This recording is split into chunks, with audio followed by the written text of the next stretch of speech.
Assalamualaikum yang berbahagia Ustadz Abdul Somad. Waalaikumsalam warahmatullahi wabarakatuh. Apabila seorang itu bertaubat dari segala dosanya, akan terhapus dosanya dari buku catatan amal. Betul. Dia tuliskan pula ayatnya. Wa tara kulla ummatin jasiyah. Engkau akan melihat tiap-tiap umat itu nanti akan berlutut cemas karena ketakutan menunggu panggilan. Kullu ummatin tud'a. Setiap umat akan dipanggil ila kitabiha, kepada buku catatan amalnya. Al-yauma, hari ini kata Allah, tujzauna ma kuntum ta'malun. Kamu akan dibalas dengan amal kamu. Hai fulan, ini buku amalmu. Iqra kitabak, baca buku catatan amalmu. Kita pun mula membaca buku catatan amal. Dari mulai cover, dosa. Bab 1 dosa.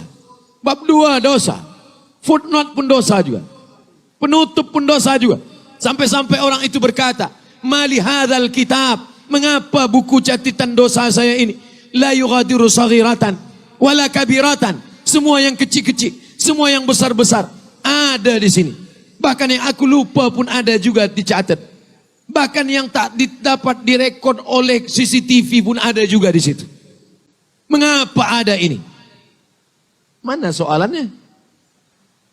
Adakah apabila seorang itu bertobat dari dosa, dosanya akan hapus? Bila kita bertobat, dosanya ditutup, tidak dihapus. Makanya disebut kafarah. Kafarah dari bahasa Arab. Mungkin orang putih pun mengambil dari kafarah itu juga. Kafarah, cover dia tutup. Tapi bila kita buat baik, cover dia buka. Yang dah tobat-tobat, dia tutup. Bila buat dosa balik, dia buka. Makanya kita minta taubatan nasuha. Taubat nasuha hingga mati istiqamah. Allahumma rzuqnal istiqamah. Ya Allah, kami yang sudah bertaubat, yang dosa kami sudah Engkau tutup, berikan kami istiqamah sampai malaikat maut mencabut nyawa kami dalam husnul khatimah insyaallah. Bila kita istiqamah, Allah bagi 3. Illa man taba, siapa yang taubat? Wa amana, beriman. Wa amila amalan salihah, beramal saleh dia. Ulaika, mereka itu kata Allah, yubaddilullah, diganti Allah sayyiatihim, semua dosa-dosa mereka dulu. Mereka pakai narkotika, mereka pakai dosa, mereka judi, mereka zina. Yubaddilullahu sayyiatihim hasanat. Bukan hanya dihapus Allah, diganti Allah dosa-dosanya itu hasanat, menjadi pahala-pahala kebaikan. Insya Allah kita kalau taubat nasuha, jangan buat dosa lagi, istiqamah, mati husnul khatimah. Semua dosa-dosa kita dulu bukan saja dihapus Allah, diganti Allah dengan pahala-pahala kebaikan insya Allah. Amin ya rabbal alamin. Perselisihan di kalangan umat Islam merupakan perkara yang perlu diraihkan. Antara cabaran terbesar umat hari ini adalah apabila wujudnya kelompok yang merasa mereka adalah paling benar, sehingga tidak boleh menerima pendapat dan pandangan orang lain.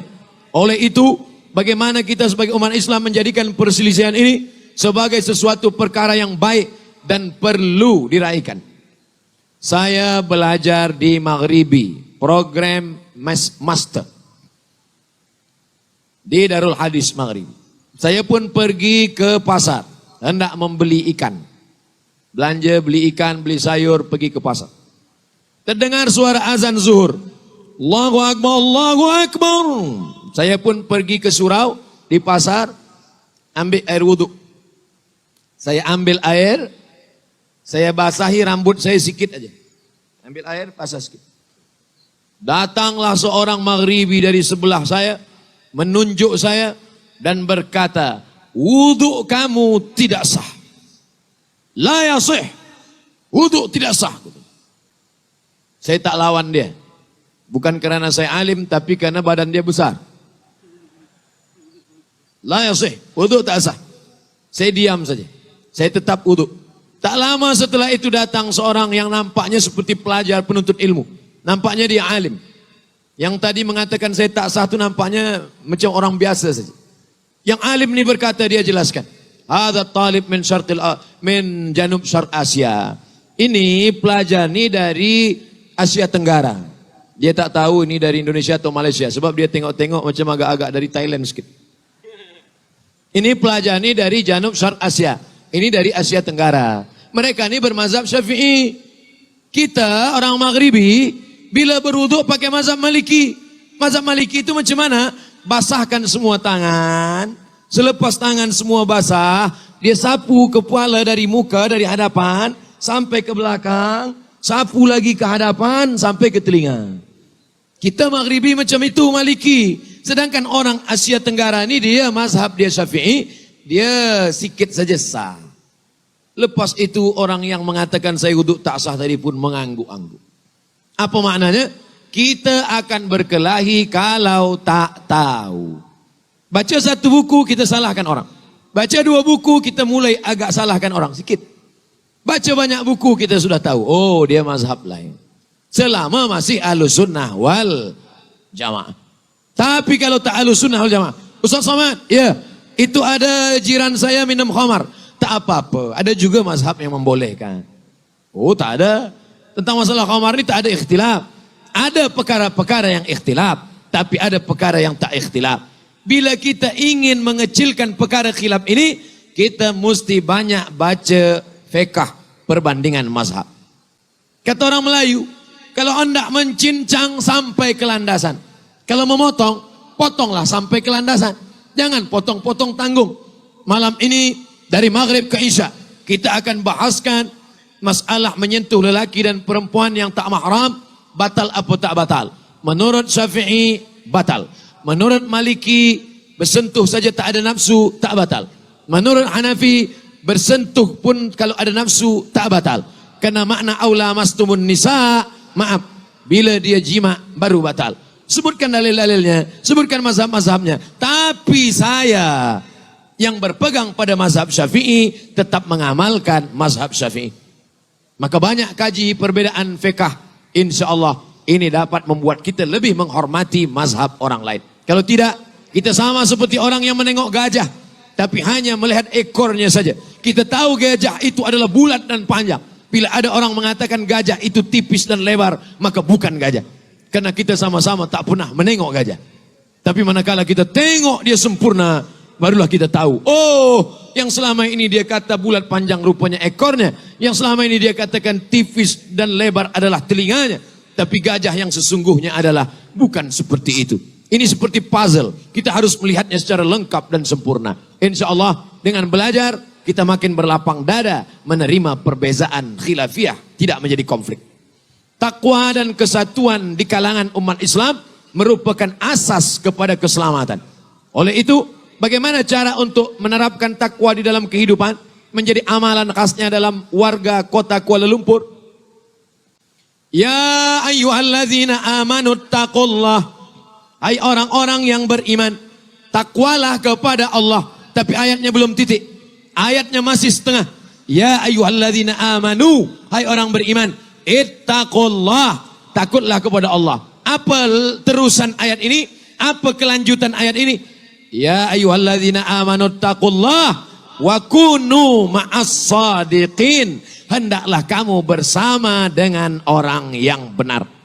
InsyaAllah semua yang hadir malam ini sudah bertakwa insyaAllah. Amin. Tapi ingat, kita baru 50%. Kalau ingin mempertahankan takwa, baca ujung ayat ini. Wa kunu ma'as sadiqin. Hendaklah bersama dengan orang-orang yang benar. Takwa nomor 1. Yang kedua, berjamaah. Kerana serigala hanya akan menerkam kambing yang memisahkan diri dari jamaah.